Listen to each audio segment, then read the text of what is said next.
Baru-baru ini ada temuan mengejutkan, air hujan yang mengandung mikroplastik. Ternyata air hujan yang selama ini dianggap simbol kesegaran tidak sepenuhnya bersih ya. Hasil penelitian Badan Riset dan Inovasi Nasional mengungkap air hujan di Jakarta mengandung partikel mikroplastik berbahaya yang berasal dari aktivitas manusia di perkotaan.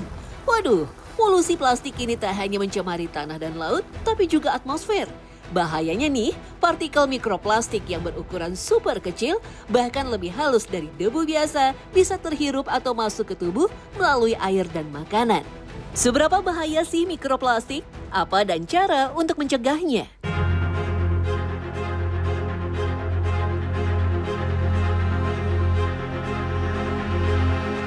Sebuah jurnal penelitian di Cornell University Amerika Serikat tahun 2024 menyebut jumlah mikroplastik dalam makanan yang dikonsumsi masyarakat Indonesia mencapai 15 gram per bulan per kapita atau setara 52,5 juta partikel mikroplastik per bulan.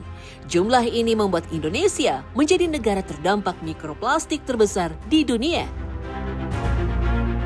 Sesuai dengan namanya, mikroplastik adalah wujud limbah plastik terkecil yang bisa ditemukan di berbagai tempat atau terkandung pada benda tertentu. Bentuknya yang kecil dan hampir tak kasat mata membuat mikroplastik menjadi limbah yang berbahaya. Mikroplastik bisa digolongkan menjadi dua bentuk, yaitu mikroplastik primer dan sekunder. Mikroplastik primer adalah serpihan plastik yang sudah dalam ukuran mikro. Sementara mikroplastik sekunder adalah plastik dalam ukuran lebih besar yang bisa berubah menjadi serpihan mikro. Kalau dikatakan sekunder, adanya produk yang dia besar, lebih besar dari ukuran tadi, akan tetapi dia akan mengalami perubahan-perubahan bentuk sedemikian rupa karena proses misalkan matahari, karena proses hujan dan seterusnya, yang kemudian dia akan menjadi serpihan-serpihan kecil yang seukuran dengan interval tersebut atau ranah tersebut. Kedua jenis mikroplastik tadi diketahui dapat bertahan di lingkungan dalam waktu yang lama. Mikroplastik yang berukuran diameter kurang dari 5 mm tanpa disadari telah mencemari rantai makanan dan menjadi bahan konsumsi sehari-hari manusia.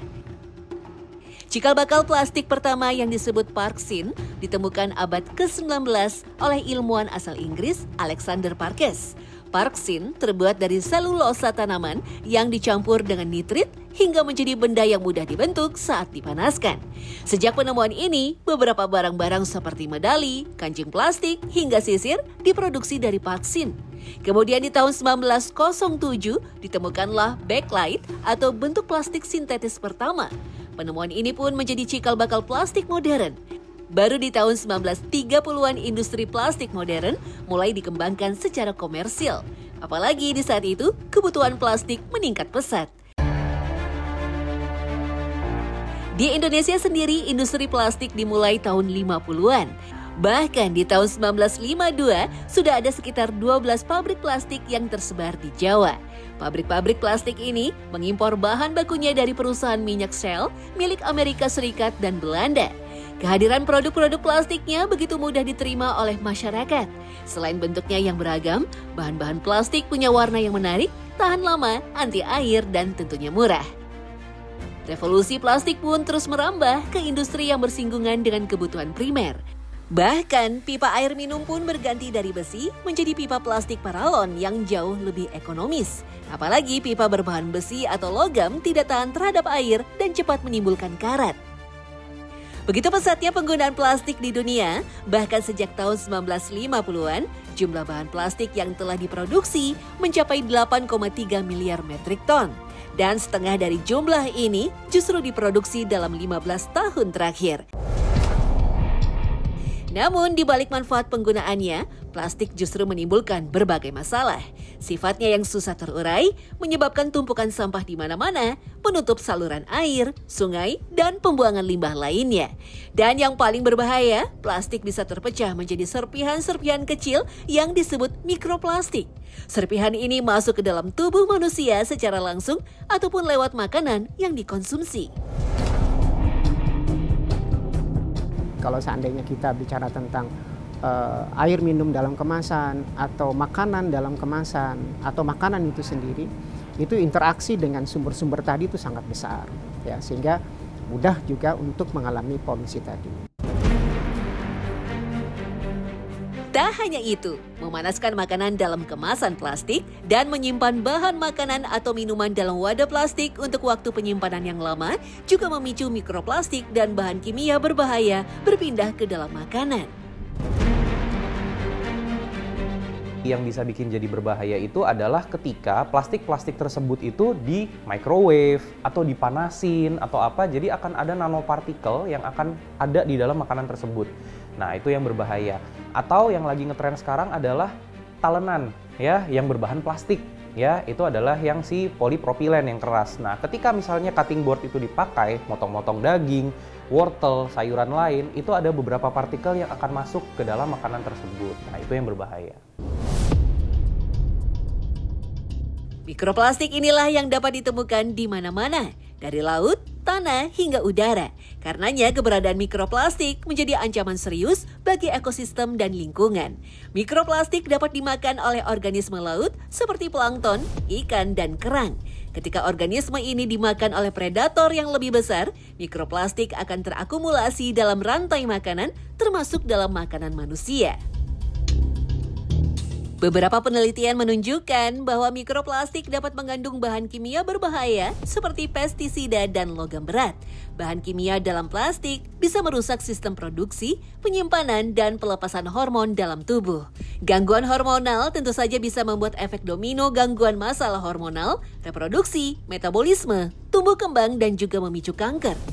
Mikroplastik diduga kuat memicu gangguan sistem pencernaan atau gastrointestinal, sistem pernapasan, sistem pembuluh darah dan jantung, iritasi kulit, serta memicu reaksi alergi.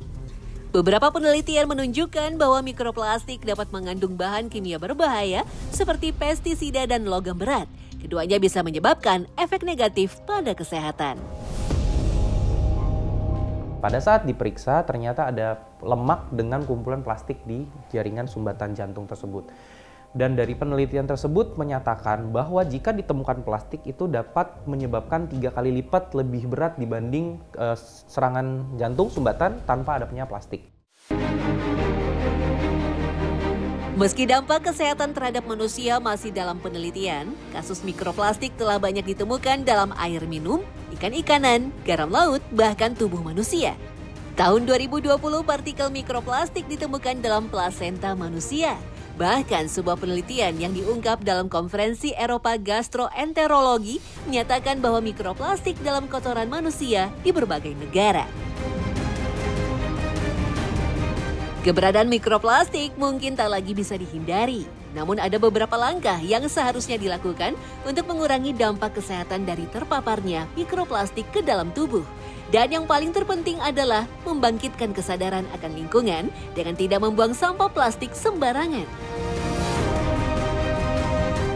Jelas hindari tempat-tempat minum atau tempat-tempat makan berbahan plastik yang mungkin tidak baik ya, atau mungkin cuma plastik yang dijual bebas atau yang murahan. Karena itu pasti menggunakan bahan plastik pun juga yang berbahaya. Dan jangan manasin makanan ya dengan alat tempat plastik. Menghindari penggunaan kantong plastik dan wadah sekali pakai lainnya tentunya bisa menekan penggunaan plastik yang berlebihan. Meski awalnya terasa berat, namun gaya hidup ramah lingkungan ini juga menjadi salah satu upaya dalam menekan volume sampah agar tidak semakin bertambah.